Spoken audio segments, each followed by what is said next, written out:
IVS good afternoon. Prayag సమర్పిస్తున్న smart invest కార్యక్రమానికి స్వాగతం. మార్కెట్లో లాభాల దిశగా అడుగులేస్తున్నాయి. లాభాలతో దౌడు తీస్తున్న రోజులు ఇవి. సెన్సెక్స్ అండ్ నిఫ్టీ మరోసారి ఆల్ టైమ్ రికార్డ్ దిశగా ఇవాళ కొత్త చరిత్రను నమోదు చేశాయి. 30,000 మార్క్ పైన సెన్సెక్స్ ట్రేడ్ అవుతుంది. అండ్ 30,000 మార్క్ పైన సెన్సెక్స్ ట్రేడ్ అవుతుంటే నిఫ్టీ కూడా చాలా స్ట్రాంగ్ గా ట్రేడ్ అవుతుంది. 9,300 మార్క్ పైనే సస్టైన్ అవుతూ వస్తుంది. ఇది ఈ రోజు 9,364 ఇంట్రాడే హై నిఫ్టీ. దీన్ని బట్టి మార్కెట్స్ లో ఎంత పటిష్టత ఉంది, మార్కెట్స్ మీద ఎంత నమ్మకం ట్రేడర్స్ లో ఇన్వెస్టర్స్ లో ఉంది అనేది ఒక ఉదాహరణగా మనం భావించవచ్చు. అంతర్జాతీయ మార్కెట్ నుంచి ప్రోత్సాహక సంకేతాలు వస్తున్నాయి. దేశీయంగా కూడా మంచి మద్దతు మనకు మార్కెట్స్ నుంచి లభిస్తుంది. దీంతో రూపాయి ఆల్మోస్ట్ 21 నెలల కనిష్ట స్థాయికి దిగి వచ్చింది. ఇవాళ ఇంట్రాడేలో 64 రూపాయల దిగువకు రూపాయి డాలర్ మార్కం రావడం మనం చూస్తున్నాము. ఇవాళ ఇంట్రాడేలో 63.92 వరకు రూపాయి డాలర్ మార్కం వచ్చింది. దీన్ని బట్టి రాబోయే రోజులు రూపాయి ఇంకా ఇక్కడి నుంచి కూడా పటిష్టత ఉండే అవకాశాలు మనకు కనిపిస్తున్నాయి. 63 రూపాయల దగ్గర రూపాయి స్థిరపడే అవకాశం కనిపిస్తుంది డాలర్తో అనొక వాదన కూడా చాలా బలంగా మనకు వినిపిస్తుంది. చాలా ఫ్యాక్టర్స్ ప్రస్తుతం మార్కెట్స్ డ్రైవ్ చేస్తూ వస్తున్నాయి. దీంతో న్యూ హైస్ దిశగా పరుగులు తీస్తున్నాయి. న్యూ హైస్ ని ఏ రోజుకి ఆ రోజు క్రియేట్ చేస్తున్నాయి. ఇవాళ Nifty mid cap index, Nifty small cap index, Sensex అన్ని ఆల్ టైమ్ హైస్ ని ఇవాళ టచ్ చేశాయి. ఆల్ టైమ్ హైస్ ని కూడా బ్రీచ్ చేయడం మనం చూస్తున్నాము. సెన్సెక్స్ ఇవాళ 30,000 పాయింట్ల పైన అండ్ నిఫ్టీ 9,350 పాయింట్ల పైన క్లోజ్ అయితే ఇక్కడి నుంచి కూడా ఈ పరుగు ఇంకా మరికొద్ది కాలం పాటు కొనసాగే అవకాశాలు మనకు కనిపిస్తున్నాయి.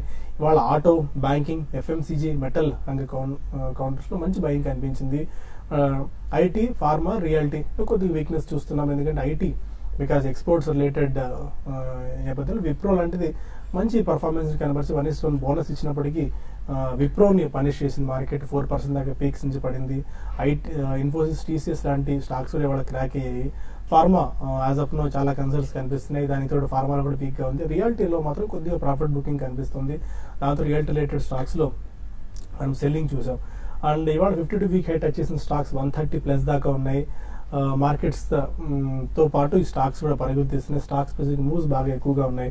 అండ్ ఇవాళ టైర్ రిలేటెడ్ స్టాక్స్ లో చాలా స్ట్రాంగ్ బయింగ్ చూస్తున్నాము. ఎంఆర్ఎఫ్ దాదాపు మార్కెట్స్ లో బాహుబలి లాంటి స్టాక్ ఎంఆర్ఎఫ్ 70,000 రూపాయల మార్కుకు అతి చేరువలో ఉంది. ఇవాళ 69,700-800 లెవెల్స్ వరకు ఇవాళ మనం రావడం చూసాము. ఎంఆర్ఎఫ్ ప్రస్తుతం 4.5% గెయిన్స్ తో 69,310 దగ్గర ట్రేడ్ అవుతుంది. సిఎట్ బాగా లాభపడింది. అండ్ జేకే టైర్స్ బాగా లాభపడింది. బాలకృష్ణ ఇండస్ట్రీస్ లాంటి స్టాక్స్ కూడా ఇవాళ బాగా లాభపడడం చూస్తున్నాం. మొత్తానికి అయితే ట్రెండ్ ఇది. ఎలాంటి వ్యూతో ఈ టైంలో మార్కెట్స్ లో ఉండొచ్చు అండ్ మార్కెట్స్ ఇంత ఉత్సాహంగా అడుగులు వేస్తున్న టైంలో ఎలాంటి స్టాక్స్ ని పిక్ చేసుకోవాలి, ఎలాంటి నిర్ణయాలు తీసుకోవాలి, తప్పుడు అడుగులు వేయకుండా అంశాలపై మనతో మాట్లాడి వెళ్ళి సిద్ధంగా ఉన్నారు. గుడ్ ఆఫ్టర్నూన్ మొదటి సార్. మార్కెట్స్ చాలా ఉత్సాహంగా ట్రేడ్ అవుతూ వస్తున్నాయి.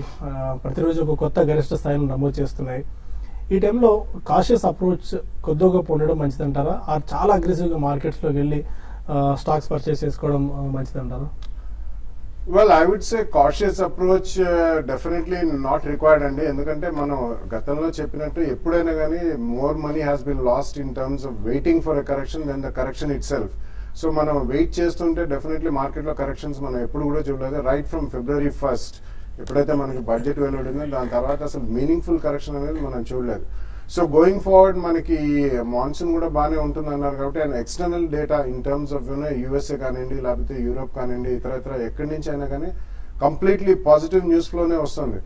Irrespective of the fact that FIs have been continuous sellers barring yesterday, but continuously మన డొమెస్టిక్ ఇన్స్టిట్యూషన్స్ లో there is a lot of money that is being poured into mutual funds. కాబట్టి I think అది ఎక్కడికక్కడ మనకి అడ్డుకట్టలాగానే నిలుస్తుంది. ఒక పెద్ద resilience market లో ఉంది కాబట్టి గోయింగ్ ఫార్వర్డ్ బాగానే ఉంటుందండి market. Aggressive maybe not the word, but definitely market లో మాత్రం we have to stay invested అని గతంలో చెప్పాము. We still believe the same story. ఎందుకంటే మనకి సెక్టోరల్ చర్నింగ్ కూడా పక్కన పెట్టేసి ఇప్పుడు across the board stocks just shooting out like missiles.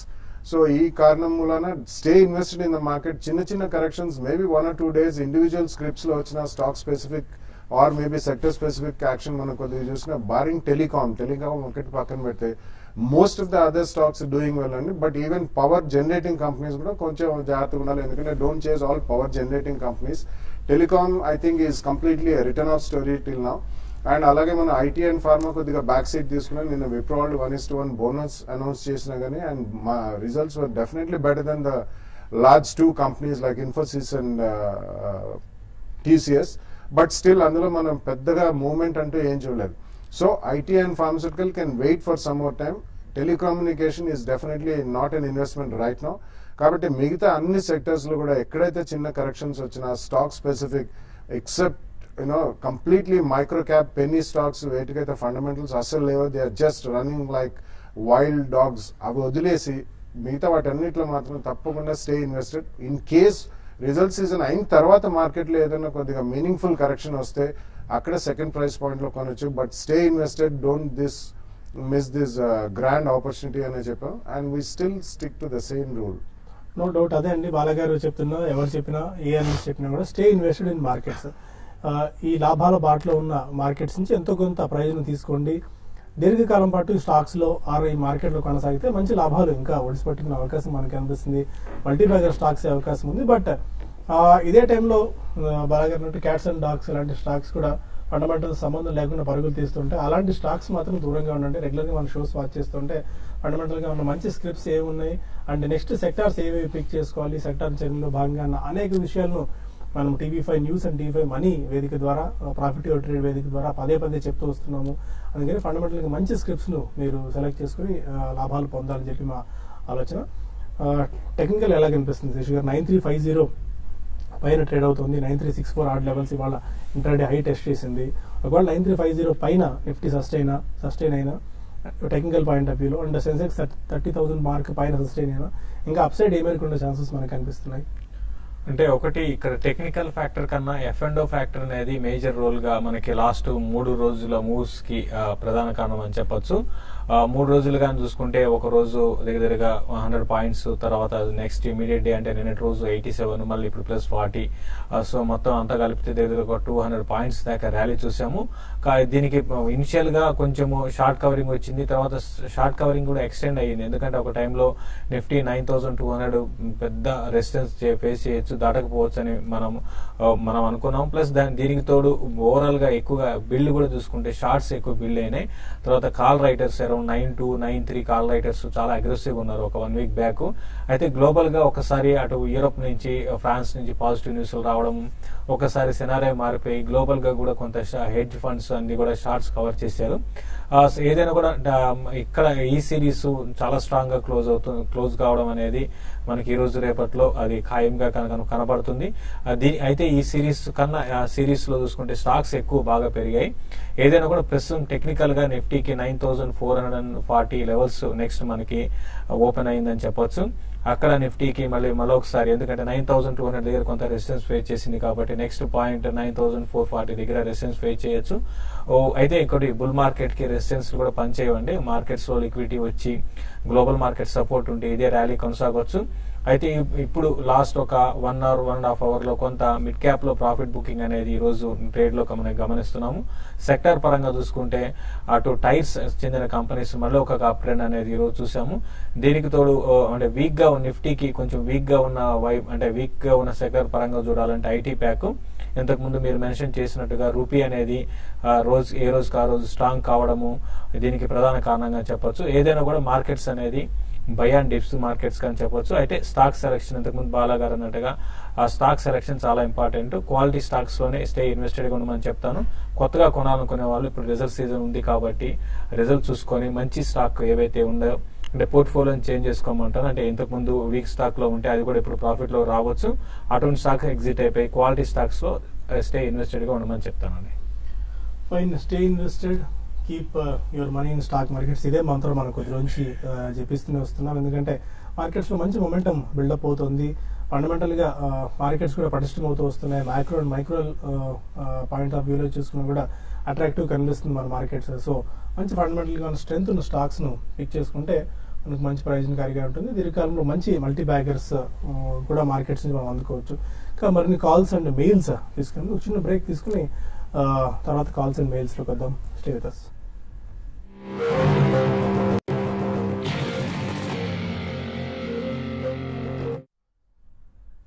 Welcome back to Prayag smart investor. కొంతమంది కాలర్స్ లైన్ లో ఉన్నారు. ఫస్ట్ కాలర్ విజయవాడ నుంచి మూర్తి. అడగండి మూర్తి గారు. హలో చెప్పండి మూర్తి. నా దగ్గర బిఎస్ కోల్కర్ని 64 రూపాయల్లోను, అలాగే జింగాల్సా 46 రూపాయల్లోనూ ఉన్నాయండి. వీటికి టార్గెట్ ఎంత చేయొచ్చు, లేకపోతే బయటపడిపోవాలా? నేను ట్రాక్ చేస్తున్నారు. జిందాల్సా, బిఎస్ కులకర్ణి. జిందాల్సా అంటే ప్రస్తుతానికి మీరు రీసెంట్ గా చూసుకుంటే ఓవరాల్ గా జిందాల్ గ్రూప్ లో స్టాక్స్ అన్ని కూడా మంచి అప్ ట్రెండ్ అనేది చూసామండి. జిందాల్సా కూడా ఇప్పుడున్న పరిస్థితుల్లో మీరు దీంట్లో ఒకసారి ప్రాఫిట్ బుక్ చేసుకోమని చెప్తానండి. రీసెంట్ గా ఉన్న వాటిలో మాత్రం జిందాల్ గ్రూప్ లో మాత్రం ఇది మిగతా అదర్ కంపెనీస్ లాగా అంత స్ట్రాంగ్ అయితే లేదండి. ఆల్రెడీ పెరిగింది, అయితే మిగతా అదర్ ఫండమెంటల్స్ పరంగా కూడా అంత గొప్పగా అయితే లేదు. కాబట్టి మీరు ఒకసారి ప్రాఫిట్ బుక్ చేసుకోండి. ఈ లెవెల్స్ లో మీరు ప్రాఫిట్ బుక్ చేసుకోండి. దీనికన్నా మీరు వేరే స్టాక్స్ ని సెలెక్ట్ చేసుకోమంటారు. ఇమీడియట్ ట్రెండ్ అయితే మాత్రం ఇది అప్ ట్రెండ్ ఆగిపోయి కన్సాలిడేషన్ లో ఉంది. ఈ కన్సాలిడేషన్ కొన్ని రోజులు కొనసాగే అవకాశం ఉందండి. ఇంకో స్టాక్ ఏమన్నారని? బిఎస్ కులకర్ణి.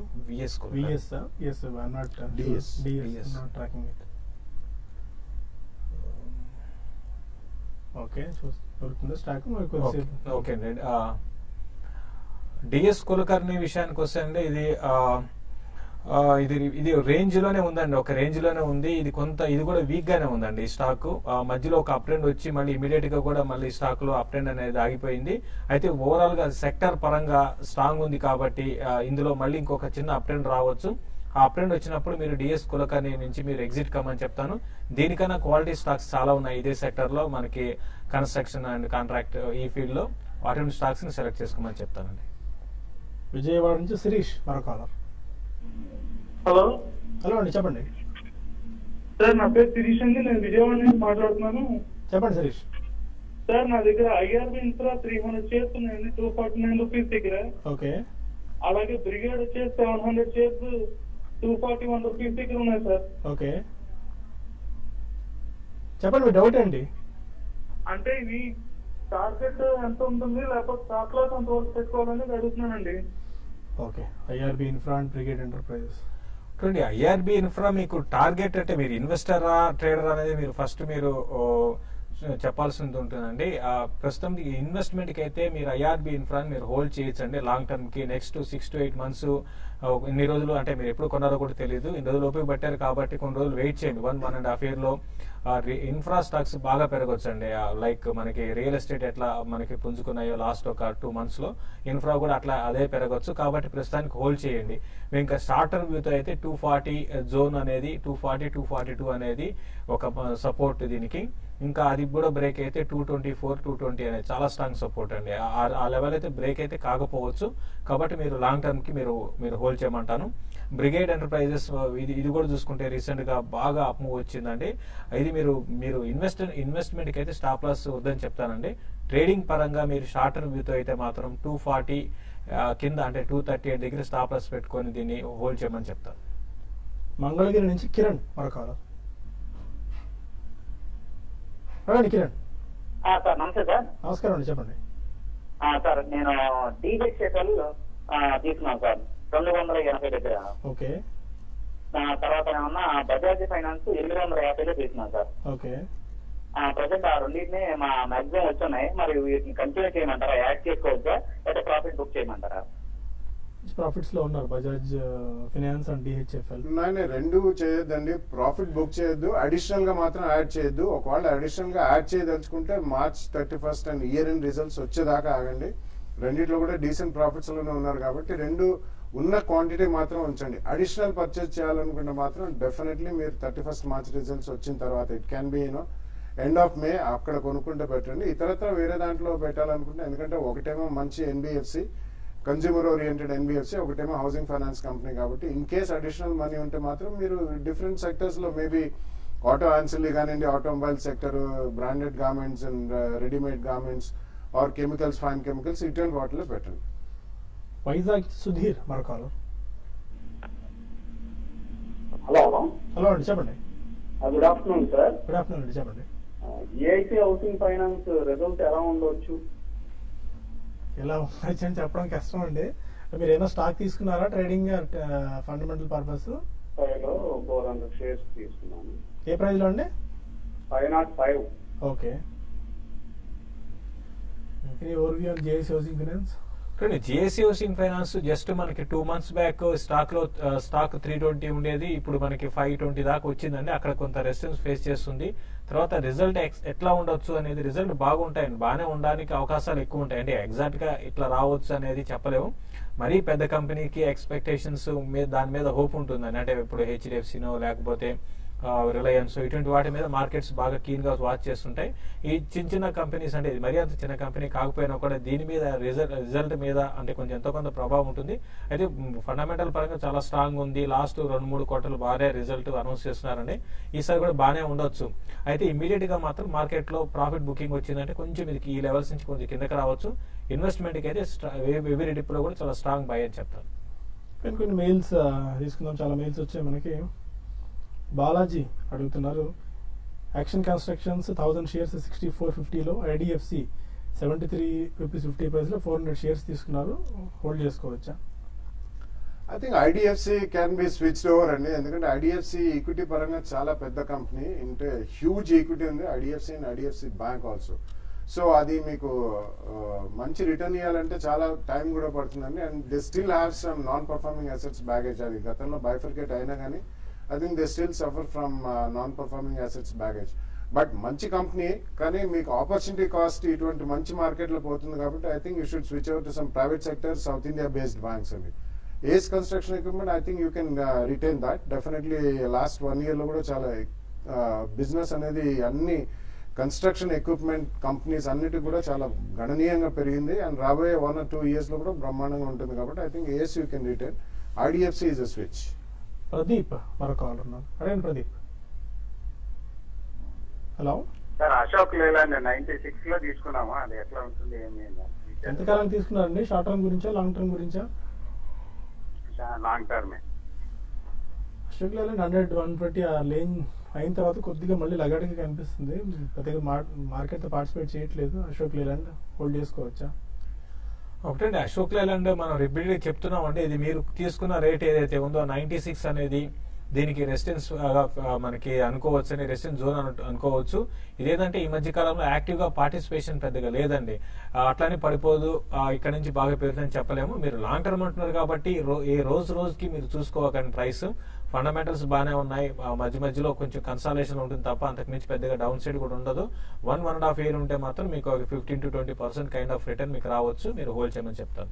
రామారావు అడుగుతున్నారు, సునీల్ హైటెక్ ని 14 rupees 90 paise 15 rupees లో తీసుకున్నారు, 1000 shares హోల్డ్ చేసుకోవచ్చా? Yeah, I think you should hold it అండి. ఎందుకంటే వీళ్ళు బ్యాలెన్స్ ఆఫ్ ఎక్విప్మెంట్ లో ఉన్నారు. Especially power plants, engineering, capital goods రంగం ఎప్పుడైతే కొద్దిగా పుంజుకుంటుందో, and already I think we are seeing flowing of orders for majority of the companies. So definitely వీళ్ళు బ్యాలెన్స్ ఆఫ్ ఎక్విప్మెంట్ అంతా చేస్తారు. అండ్ కొద్దిగా ఈవెన్ కాంట్రాక్టర్స్ కూడా, కాబట్టి ఈ రేట్ లో మాత్రం తప్పకుండా ఉంచండి. రాబోయే 1 or 2 years లో మీకు డీసెంట్ రిటర్న్ వచ్చే అవకాశం. ఇందిరా అడుగుతున్నారు, టిటాగర్ వ్యాగన్స్ 300 shares 126 లో, టెక్స్మాకో రైల్ 112 లో 200 shares తీసుకున్నారు, hold or exit? Titagarh at 126, Texmaco at 112. Last few days గా కానీ గమనిస్తే రెండిట్లో కూడా మీకు మంచి స్పర్ట్ అనేది వచ్చిందండి. మరీ ముఖ్యంగా టిటాగర్ వ్యాగన్ చూసుకుంటే లాస్ట్ ఒక 3 days లోనే దగ్గరగా 78% దాకా పెరిగింది. మంచి మూమెంటం అనేది ఉంది. ఈ మూమెంటం కొనసాగొచ్చు కాబట్టి మీరు ఓపికతో హోల్డ్ చేయండి. అట్లీస్ట్ ఒక 5-6 నెలలు కానీ హోల్డ్ చేస్తే ఇక్కడ నుంచి మీకు అట్లీస్ట్ ఒక 15-20% పైన మీకు లాభాలు రావడానికి అవకాశాలు ఉంటాయి. రెండు కూడా ఫండమెంటల్స్ లో మార్పులు, అంటే ఫండమెంటల్స్ వీక్ అయితేనే మీరు ఎగ్జిట్ కావాల్సి ఉంటుందండి. కాబట్టి ఫండమెంటల్స్ లో ఎటువంటి వీక్నెస్ లేదు కాబట్టి మీరు హోల్డ్ చేయమని చెప్తాను. సింగయ్య రామనేని అడుగుతున్నారు, ఆర్బిఎల్ కరెంట్ ప్రైస్ లో అట్రాక్టివ్ కనిపిస్తుందా? 600 అయిన తర్వాత చాలా అక్కడ పార్టిసిపెంట్ రెసిస్టెన్స్ ఉన్నట్టుంది ఆర్బిఎల్ బ్యాంక్ కి. నాట్ రెసిస్టెన్స్ అండి, అట్రాక్టివ్ గా. I mean I don't think so అండి. ఎందుకంటే లాస్ట్ 1 year లో ఎప్పుడైతే అది లిస్ట్ అయిందో అక్కడి నుంచి ఇది కూడా కరెక్షన్ లేకుండా చాలా స్ట్రాంగ్ గా పెరుగుదల చూసండి. అండ్ హెవీ ఇన్స్టిట్యూషనల్ బయింగ్ అనేది మనం చూసాం, concentrated and heavy institutional buying. So is it attractive now? Maybe. అంటే మీకు అట్లీస్ట్ ఒక 2-3 year వ్యూ ఉండాలి. ఎందుకంటే ఇవన్నీ new generation banks and aggressive growth rates ఉన్నాయి కాబట్టి I think if you want to buy, you can definitely buy అండి. March 31st results వచ్చేదాకా ఆగండి. ఇన్ని రోజులు ఆగారు కాబట్టి స్వల్పంగా అది పైనుంచి ఒక 10% కరెక్షన్ అనేది చూసాం, 5 to 7% or 10%. But post results you can start buying. Best SIP mode లో కొనుక్కుంటే ఎటువంటి you should have a 2-3 year view అండి. Take the example of IndusInd Bank or Yes Bank. అలా మీకు 2-3-5 years వ్యూ ఉంటే మాత్రం ఎస్ఐపి మోడ్ లో కొనుక్కోండి. Okay fine. మనకు న్యూస్ లో సమయం మించిపోతుంది. TV5 మనీలో కలుద్దాం యూట్యూబ్ వేదిక ద్వారా. అక్కడ కొన్ని కాల్స్ అండ్ మెయిల్స్ తీసుకుందాం. Stay with us.